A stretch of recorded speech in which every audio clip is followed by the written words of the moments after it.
लोहे की दुकान में अपने पिता के साथ काम कर रहे एक बालक ने अचानक ही अपने पिता से पूछा, पिताजी, इस दुनिया में मनुष्य की क्या कीमत होती है? पिताजी एक छोटे से बच्चे से ऐसा गंभीर सवाल सुनकर हैरान रह गए।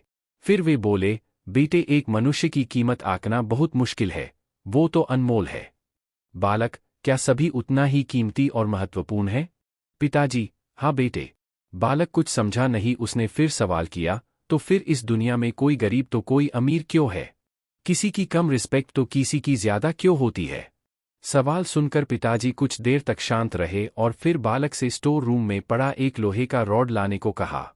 रॉड लाते ही पिताजी ने पूछा, इसकी क्या कीमत होगी? बालक, 200 रुपए।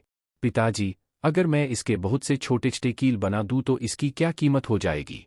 बालक कुछ देर सोचकर बोला, तब तो ये और महंगा बिकेगा, लगभग 1000 रुपए का।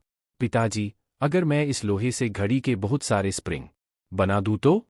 बालक कुछ देर गणना करता रहा और फिर एकदम से उत्साहित होकर बोला, तब तो इसकी कीमत बहुत ज्यादा हो जाएगी। फिर पिताजी उसे समझाते हुए बोले, ठीक इसी तरह मनुष्य की कीमत इसमें नहीं है कि अभी वो क्या है, बल्कि इसमें है कि वो अपने आप को क्या बना सकता है।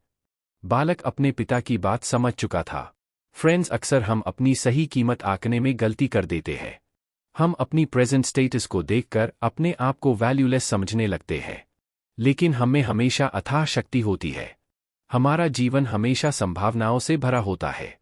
हमारी जीवन में कई बार स्थितियां अच्छी नहीं होती है, पर इससे हमारी वैल्यू कम नहीं होती है। मनुष्य के रूप में हमारा जन्म इस दुनिया में हुआ है, इसका मतलब है हम बहुत स्पेशल और इम्पोर्टेंट हैं।